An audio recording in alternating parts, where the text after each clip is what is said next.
Shalom, bienvenidos a Radio Sefarad, a La Tertulia, a este programa en el que analizamos lo sucedido en los últimos 7 días. Y si me lo permiten, quiero hablarles de mi abuelo, no de algo que sucedió hace 7 días, sino hace muchos años. Mi abuelo, por esas vicisitudes de principios del siglo pasado, estaba en España durante la Guerra Civil. Él fue simpatizante anarquista, entonces cuando llegaron los comunistas fue detenido, fue encarcelado, y guardamos de aquella época de mi abuelo en la cárcel una cuchara de madera con la que comía y detrás de la cual esculpió una palabra que dice pomnie, que en ruso significa recuerda. El recuerdo es probablemente una de las cuestiones o uno de los temas que al judaísmo más moviliza y que probablemente, si uno empieza a analizar, ha hecho que lleguemos hasta donde estamos. Queremos hablar de recuerdo, pero el recuerdo en estos últimos 7 días o estas últimas 2 semanas se ha visto emborronado por otro tipo de debates, otro tipo de discusiones. Hay que recordar que hace poco el juez Baltasar Garzón, el juez estrella español, pedía datos a varios ministerios y a algunos ayuntamientos, también a la Conferencia Episcopal, acerca de los desaparecidos y las fosas comunes de la época de la Guerra Civil. Y esto ha originado mucho malestar en muchos sectores, gente a favor, gente en contra, debates, tertulias, como todo aquí, con muchísima pasión. Y queremos hablar de ello, de lo que significa esta decisión del juez Garzón, de si es positiva, de si es negativa, si es que se puede analizar en esos términos, pero también de la memoria en más profundidad. Para hablar de esto tenemos hoy a Ángel Fuentes, que es arqueólogo forense y que es un gran amigo de la radio. Ángel, bienvenido una vez más, gracias. Gracias a vosotros por invitarme. Y tenemos a Alex Baer, que también iba a decir es un amigo de Radio Sefarad, que es nuestro sociólogo personal. Gracias, Masha. Me ha emocionado lo que has contado de tu abuelo. Es una historia muy bonita. Toda mi vida está la cucharita, la tenemos todavía, tenemos la cucharita donde pone pomnie, que lo escribió mi abuelo para no olvidarse de los, supongo, bastante desagradables momentos que debió pasar. Seguro. Él tuvo la suerte de haberse hecho argentino por cuestiones extrañas y de que el cónsul argentino pudiera sacarlo de la cárcel. Evidentemente, como simpatizante anarquista hubiera caído por unos o por otros. Es decir, lo tenía complicado. Sí, sí. Llegado un punto, yo creo que los buenos y malos, mira, agarramos esta idea. Esto no se trata de buenos y de malos, ¿no? No, se trata de que, fíjate, tú misma estás diciendo que la vida se construye con memoria. Precisamente. Pero la memoria, me hago una pregunta así que es como muy rimbombante, pero que se escucha mucho últimamente, está muy en boga. ¿La memoria debe ser personal o colectiva? Bueno, es una pregunta fácil para empezar, ¿no? Sí, fácil para empezar. Yo creo que hay las dos cosas, ¿no? Hay memoria personal y hay memoria social o memoria colectiva. Y nosotros como judíos conocemos eso bien, ¿no? Cuando en Pesaj decimos que recordamos nuestra salida de Egipto, obviamente no estamos hablando de una memoria personal, ¿no? De un recuerdo personal, sino de una memoria social, ¿no? Que está como grabada en el grupo.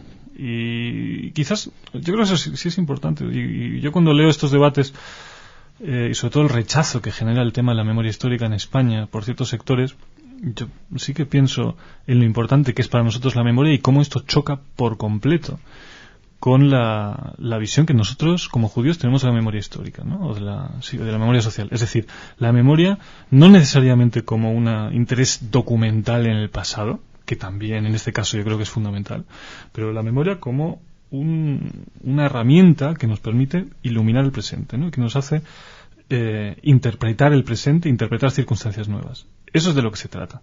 Y si hay olvido, si hay amnesia, si intentos estos premeditados por cerrar heridas de manera artificial, es decir, heridas que están abiertas, que solo se pueden cerrar con la verdad, pues estamos, digamos, atentando contra esa forma de tener el recuerdo, la memoria, la historia como algo que nos tiene que hacer evitar en el presente las cosas que sucedieron en el pasado. Y eso es lo que, visto así de manera muy general, mi impresión es lo que pasa en España, ¿no? Lo contrario de Juan Gelman, que estuvo aquí hace unos meses, dijo que lo contrario de olvido no es solamente memoria, es también verdad. Y aquí en España el tema de la verdad todavía está por esclarecerse. No sé, Ángel, ¿cómo lo ves? Yo lo veo prácticamente igual que tú, y además quiero empezar con la concreción con la que has terminado. Hay una memoria, por supuesto, personal. En cuanto a seres humanos tenemos memoria. Es más difícil memoria de constructos sociales más complejos. Pero la memoria es algo consustancial a cualquier ser vivo. Hay una memoria celular. Y por tanto, todo lo que se haga con personas tiene memoria. Y los países, y las sociedades, las familias, todo tiene memoria. Pero sobre todo, yo quiero referirme a que en el caso de lo que está pasando en nuestro país en los últimos años y meses con esto que se llama memoria histórica y su recuperación, es que hay un intento de deslegitimar el uso de la memoria social, de la memoria de un país, negándola. ¿Por qué? Porque se prefiere que, yo creo, sospecho, se prefiere que no exista esa coordinación entre personas que sufren y que reclaman esa memoria. Se prefiere que estén fragmentados para, la unión hace la fuerza. Por tanto, la desunión hace pasar inadvertido ese fondo social que reclama, por supuesto, la recuperación de la verdad. Y sobre todo la recuperación de la verdad, de la memoria basada en esa verdad, en esa nueva verdad, con fines absolutamente utilitarios y muy altruistas, que es la de que este pueblo se funde de verdad sobre bases sólidas, sobre bases que puedan compartir todos los españoles, y no solamente una parte de los españoles. Sobre esa utilización de la memoria como una memoria personal, pequeña, pequeñita, que no se ve o que no se debe de ver. Yo también estoy en contra de ello, como creo que Alex acaba de decir. Sin embargo, se acusa al juez Garzón de reabrir heridas del pasado, de revanchismo, de querer ganar una guerra que se perdió, querer ganarla varios años después. Yo creo que son argumentos muy pobres. Yo creo que ni siquiera merece la pena entrar a debatirlos, porque revanchismo o abrir heridas, o sea, ¿cómo? Yo he tenido la suerte de ir con Ángel a varias de las exhumaciones en las que él ha coordinado, y realmente a quien dice eso, yo les invito a estar un día en una exhumación y hablar con los familiares y bueno, ver cuáles son los sentimientos que les animan a contactar con las asociaciones como la RMH que realizan las excavaciones, y verán que esto es una sandez, este tipo de argumentos. Verán que es absolutamente legítimo esa demanda de verdad, de saber, de conocer, absolutamente legítimo. Y bueno, yo realmente les invito a asistir a alguna de estas. Bueno, nos puede invitar a que contacten con Ángel para que les lleve, como me llevó a mí. Si se puede, desde luego. Ángel, en tu opinión, ¿hay un reabrir heridas del pasado? Tú que trabajas además con el material sensible, realmente. Sí, la psiquiatra que trabaja conmigo en mi equipo dice que ella como médico sabe que las heridas no se reabren. O están o no están. Y si están abiertas y están en fase de depuración. De manera que no se puede, a no ser que estemos acusando a juez Garzón, a quien sea, o antes que al juez Garzón, a estas decenas y cientos de miles de personas que se han movido antes que él, les estamos acusando de que ellos han dicho una guerra civil, han abierto fosas para llenarlas de muertos. Eso es como dices, una sandez soberana, como ha dicho Alex. Eso no es verdad. Además es un argumento ya tan manido. ¿No tienen otros? ¿No hay otro argumento? ¿No? Pero el concepto de reabrir heridas del pasado, la sensación que me da a mí, visto desde fuera, es como hemos conseguido que esto no se mueva, no lo movamos más. ¿Cuál es el coste de eso, claro, de que no se mueva? Precisamente, tan frágil es digamos, la salud en estos momentos de la sociedad española, que no puede enfrentarse a algo que sucedió al fin y al cabo hace 60 años, iba a decir. 70 años ya. 70 años, y es que yo me he quedado en el siglo pasado. Vamos a ver, esto es impensable. El que esto no se remueva quiere decir que hay cientos de miles de personas sufriendo. Hay cientos de miles de víctimas todavía, porque son víctimas. Las madres ya no quedan, esposas quedan todavía de algunos de aquellos muertos que están en cunetas o que están represaliados, pero quedan hijos y quedan nietos. Y quedan nietos que, en cuanto saben lo que ha pasado, siguen siendo, son víctimas, nuevas víctimas. En tanto esto no se resuelva, son víctimas. Mira, Masha, yo te voy a decir una cosa. La represión, tal como se hizo en España y en todos los sitios, creo, fue una represión en la que las víctimas no fueron solamente los muertos. Yo creo que quien menos víctima fue el que murió, porque ese es el que antes descansó de la persecución. Las víctimas fueron las mujeres. Cientos de miles de muertos, cientos de miles de mujeres, cientos de miles de hijos que han sufrido durante muchísimo tiempo, primero el quedarse sin un familiar y después el estigma social, arrastrado durante muchísimas generaciones. Y esto es una cosa que, por cierto, he de decir que no solamente se empieza a saber ahora en toda su amplitud, históricamente está sin estudiar. Y esto no es un reto, pero es una pregunta que lanzo a los oyentes. ¿Alguien sabe qué tanto por ciento de la emigración española interna y externa está hecha con represaliados y con hijos de represaliados? ¿Sabe alguien cuánta gente puso tierra de por medio? No solamente para buscar mejores condiciones económicas, que es lo que el régimen siempre nos dijo, sino para buscar un bálsamo social que aliviara su situación. Y esto está sin escribir todavía. Y esta es mi respuesta. Hay algo, Alex, tú destacabas Pesaj, cuando recordamos la salida de Egipto. Pero podemos ir a la Shoah, por ejemplo, ¿no? Sí. Exacto, iba a traerlo un poquito más cercano. Un país como... No, aunque quería traerlo también con respecto a Pesaj, nosotros como judíos recordamos, es como una obligación inmediata, ¿no? Es curioso, el otro día me reía con mi hermano y decía, debemos de ser de estas familias donde sabemos cómo se llamaba nuestro tatarabuelo. Sí, o sea, estas cosas obsesivas incluso Dice Barsevi Singer que la única enfermedad de la que no padecemos los judíos es la amnesia. Lamentablemente, en algunos casos, ¿no? Y se convierte en una obligación moral, ¿no? Como que mientras guardas ese recuerdo, la persona no ha muerto. De algún modo, estamos manteniendo vivos nuestro pasado con ese recuerdo y manteniendo vivas a las mismas personas. Pero hay un componente que tenemos nosotros, es que en estos casos somos víctimas de este pasado. Es decir, recordar como víctimas, yo pienso que debe ser muy distinto a recordar como verdugo. Y tú traías a colación el tema de la Shoah.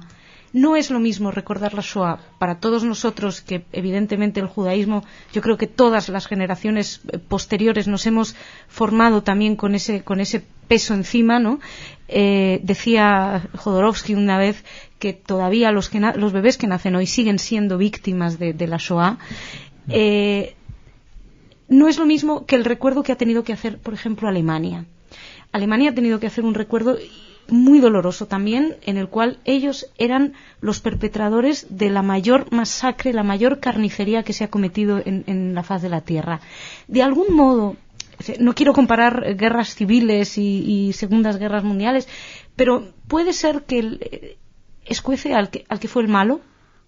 Digo malo porque creo que esto no es un tema de malos y de buenos, pero es más fácil recordar como víctima que como verdugo. Pues mira, Masha, yo te voy a dar también un dato. Yo te puedo decir que vivo bastante de cerca este proceso de recuperación de memoria histórica. Estoy metido hace tiempo en ello y muy, muy en primera línea. Todavía no he oído hablar nunca de perpetradores. Nunca. A veces algún familiar se acerca a las exhumaciones, pero nunca dicen nombres. Dicen que saben, pero esto no se recuerda. Nadie viene a contaros las historias de los asesinatos, de los crímenes. Nadie cuenta eso. Nadie viene a decirnos lo dolidos que están. A veces cuentan lo que han sufrido después con la confrontación directa y cotidiana con esos perpetradores, ¿no? Pero eso es lo que no está en discusión. No han salido listas de nombres. Por cierto, te he de decir que en los últimos tiempos, sin embargo, hay un grupo social en contra de esta recuperación de memoria histórica que sí que está haciendo desde la otra parte. Está haciendo esta labor de sacar los fantasmas de la izquierda, pretendidos fantasmas de la izquierda, el acoso ridículo, verdaderamente, y comprobadamente, históricamente, está comprobado que es absolutamente incierto. Por ejemplo, a Santiago Carrillo como responsable de fusilamientos masivos en Madrid y cosas por el estilo, ¿no? Eso es absolutamente ridículo. Pero yo no he oído nunca hablar de listas de asesinos, ni de criminales, ni de hacer listas de propiedades robadas o exacciones a las víctimas de la represión. Esto no lo he oído nunca. He oído otra cosa. He oído hablar de pena, de amor, de olvido, de memoria, de recuerdo, de reconciliación, sobre todo de reconciliación.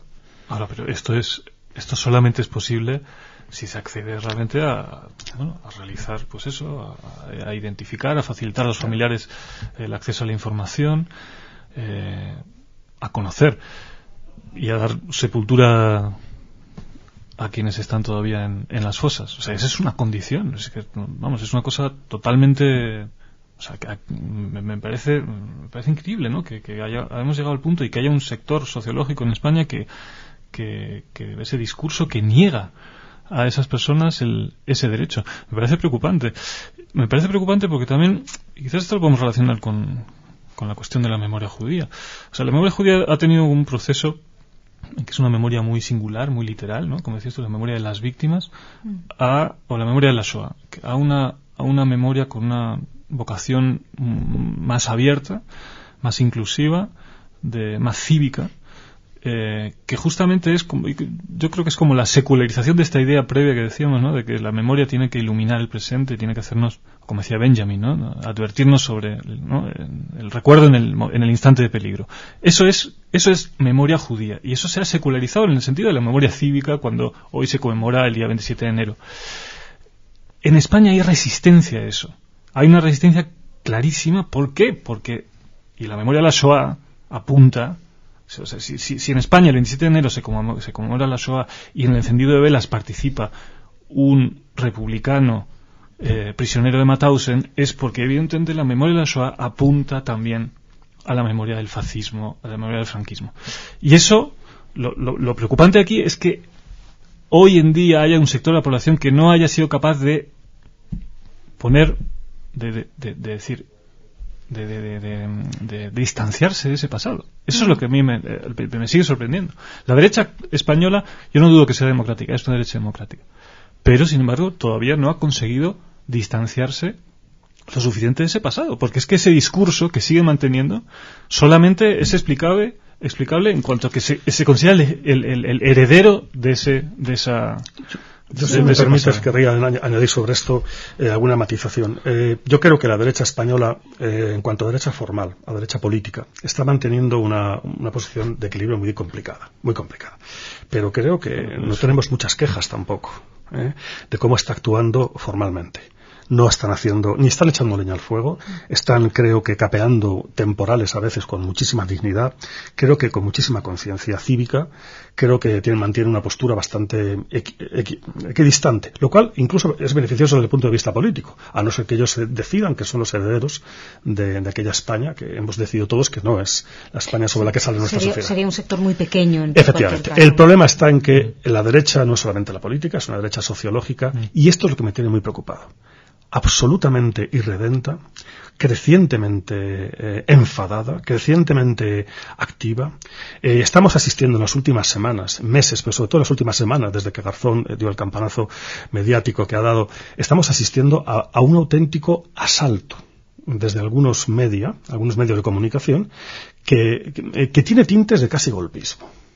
Tiene tintes de casi... Eso es muy fuerte. Tiene tintes de eso, porque además se intenta azuzar a grupos sociales y a algunos molestar. Por ejemplo, lo que estamos asistiendo recientemente dicen que es una fosa encontrada en un cuartel militar, en Alcalá de Henares. Un cuartel militar que todo el mundo sabe que en el siglo XIX se hacía sobre conventos recién desamortizados. Por lo tanto, en un convento lo que había sobre todo muertos y en las iglesias. En fin, Dios sabe de cuándo esos muertos lo tienen que decir todavía.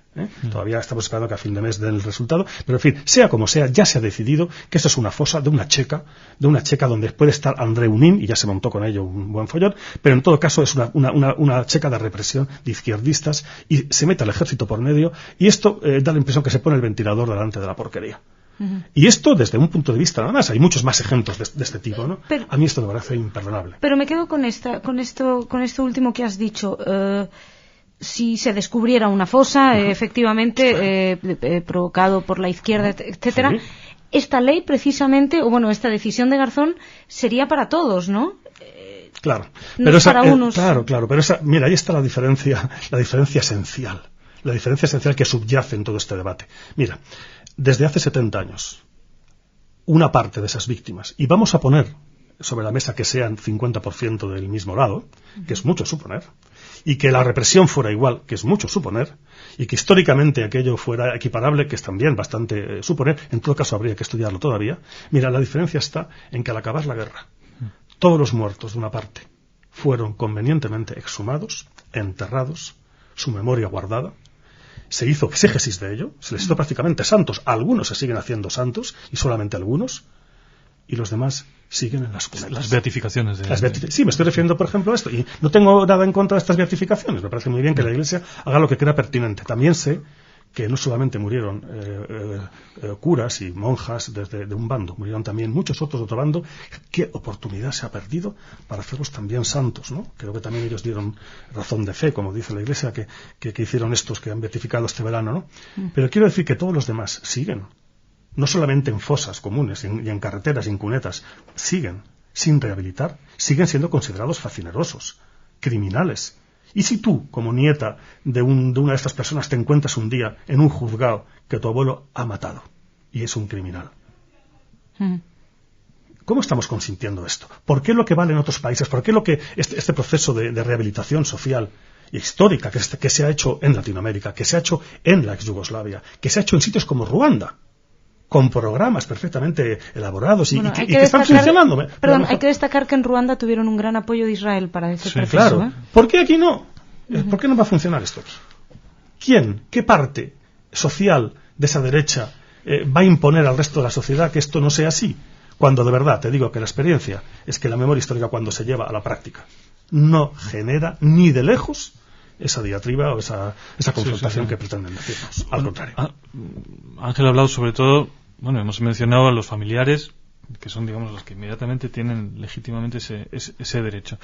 Pero yo creo que también hay una dimensión mucho más social, más pública, que sería bueno que existiera en España como existe en otros países. Es decir, cómo la memoria puede, se incorpora en la educación cívica de los alumnos desde la enseñanza primaria y secundaria. Y el hecho de no tener esto en España, ¿no? No se trata tanto, se trata de recordar el pasado, pero también esto lo dice muchas veces Reyes Mate, y creo que es importante, o sea, de que ese pasado, no solo recordar, sino que ese pasado sea parte de la realidad de hoy, porque lo es parte de la realidad de la gente, de las familias. Mencionan las familias, quieren eso, pero es parte de la realidad de España. La España de hoy se construye inevitablemente sobre la historia de esa catástrofe que fue la Guerra Civil y el franquismo. Es así, es parte de esa realidad. Los esfuerzos de memoria histórica tienen que contribuir a visibilizar eso. Antes hablamos antes de entrar en la radio, sobre el proyecto en Alemania de los Stolpersteine, las piedras en las que te tropiezas. Piedras en las que que están repartidas por miles en Berlín y en toda Alemania. Esas piedras, simbolizan de alguna manera eso. Son nombres con judíos deportados y asesinados en las cámaras de gas. Sí, donde cuando fueron muertos, una manera de prolongar una vida que les arrebataron en su momento. Lo que pasa es que la diferencia, yo creo que es importante y habría que hacer hincapié en ello, es que aquí es una iniciativa individual, la de estas piedras en las que uno tropieza. Primero, pero luego adoptada por la ciudad de Berlín, por el Estado alemán. Efectivamente, y también porque creo que en el caso de la Shoah, digamos, en esa necesidad que tenemos todos de buenos y malos, está infinitamente claro. Es decir, nadie pone en duda. Sí, pueden ponerlo en duda 4 descerebrados, pero es decir, no hay. Pero te pongo otro ejemplo, Masha. Delante del Parlamento de Berlín, y eso sí que se puede poner en duda en un sentido político, hay un monumento a los diputados asesinados por los nazis entre el 33 y el 45. La mayoría de esos diputados son socialdemócratas y comunistas. Sí. Es decir, que tú puedes decir, esto es otra cosa. No estamos hablando del genocidio de quien es asesinado, incluso condenado antes de nacer. Estamos hablando de una cuestión política. Esa gente, sabes que aquí se diría que no eran demócratas, con lo cual no merecen memoria, ese es uno de los argumentos, no merecen reconocimiento, están delante del Reichstag, del Bundestag, del Parlamento alemán. Y ese monumento, reconoce la injusticia que padecieron. Son parlamentarios. Sí, mira, a mí me educaron, yo me eduqué al principio con el franquismo todavía, claro, por mi edad. Ahí me educaron en que la guerra civil había sido una lucha entre hermanos que se mataban, como la vieja imagen de Goya de los dos agarrotazos clavados en la tierra hasta las rodillas. Bueno, pues si esto es así y tenemos que aprender de esa imagen, ¿por qué querer que los hermanos sigan siendo enemigos y no hermanos? Me encanta. Bueno, está bien. Si esta ley o si esta iniciativa del juez Garzón puede ayudar a reconciliar a los hermanos, entonces sería bienvenida. Eso es otra pregunta. Pero es que yo quiero, exacto. Quizás sí habría que aclarar eso. Y además es que se nos está yendo el tiempo de una manera impresionante. Sí. Y hay un punto en el que yo quisiera hacer hincapié, porque otra de las cosas que se reprocha al juez Garzón es, de alguna manera, abrir una causa penal cuando nadie va a ser, digamos, imputado por esto. Es necesaria la implicación de la justicia. Volvemos casi al principio de la tertulia, pero como vamos a tener que darla por terminada pronto, esa implicación de la justicia ayuda, entorpece, realmente trae es relevante. Pues empiezo yo, no lo sé. Bueno, me caben mis dudas, ¿no? Yo tengo mis dudas. Por una parte estoy encantado que cualquier movimiento de ficha que se haga para darle a esto un sentido y una concertación mayor de la que tiene, pues me parece muy positivo, lógicamente. Todo lo que sea intentar remover obstáculos me parece muy positivo. Pero yo no estoy muy seguro. Primero, de hasta dónde va a llegar esto. Un juez, por muy juez de la Audiencia Nacional que sea, hasta qué punto puede hacer otra cosa que simplemente hacer cumplir una ley. Y esa ley existe, la ley de memoria existe. Por lo tanto, bueno, pues hasta ahí estoy de acuerdo, a partir de ahí pues habrá que ver. Y en todo caso, pues como pasa siempre, y ahora ya hablo como español, ¿no? Un poco escocido con este país y con lo que pasa en este país, me da un poco de miedo los resultados. Porque a veces lo bueno es enemigo de lo mejor. Y entonces, pues, claro, ¿qué va a pasar con esto? Yo estoy pendiente de que se inhiban, que es el mecanismo que se está utilizando ahora mismo para hacer exhumaciones, que hacer una denuncia judicial, el juez se inhibe, inmediatamente nosotros procedemos a las exhumaciones, ¿no? Porque hay peticiones de familiares para hacerlo. ¿Y qué pasa ahora si los jueces deciden que van a inhibirse en beneficio de la Sala Quinta de la Audiencia Nacional? Paralizaría iniciativas con las que estáis que las que estamos ahora, en cuenta atrás, estamos en cuenta atrás. Estamos hablando de gente, estamos hablando de deseos, de expectativas, de años. Hablamos de que hay gente que en el mes de octubre, noviembre, creen que va a acabar 70 años de olvido, de miseria, de pena y de dolor. ¿Qué va a pasar con esta gente? Esto es lo que a mí me preocupa, ¿no? Y si me permitís, como tú has empezado con una anécdota, me gustaría acabar con otra anécdota que tiene que ver con judíos y con españoles, ¿no? Mira, hace unos años me pasó, tuve que pedir permiso a una familiar para sacar unos cadáveres en Zaragoza y topé que entre los varios familiares había una hermana del muerto que vivía en Tel Aviv. Y me interesé, que tengo que llamarla y hablar con ella. Todavía se acordará del español. Sí, se acordaba. Pues era una niña que había tenido que huir de España, que la habían llevado a un campo de concentración, que llegó el final de la guerra, que llegó el 45, que llegó el 48, que no tenía dónde ir. Y que entonces llegaron unos señores que se llamaban israelíes y que se empezaron a llevar a sus judíos. Y si yo, me contaba así, y yo, como no tenía dónde ir, dijeron, vente con nosotros. Y con ellos me fui. Me vine a Israel, me casé con un israelí, tengo hijos, viven en Tel Aviv, yo para qué voy a ir a España. ¿Sabes lo que te quiero decir? Que al final la causa de los pobres es siempre la misma. Es siempre la misma. Pues voy a tener que terminar así, porque creo que no hay mucho más que decir. Ángel, muchísimas gracias. Gracias a vosotros. Alex, muchísimas gracias. Señoras, señores, muchas gracias por su atención, por estar ahí y por haber querido recordar un poquito con nosotros. Y atenderemos encantados todos los mails favorables y no favorables que lleguen tras esta tertulia. Y Shabbat Shalom. Muchas gracias.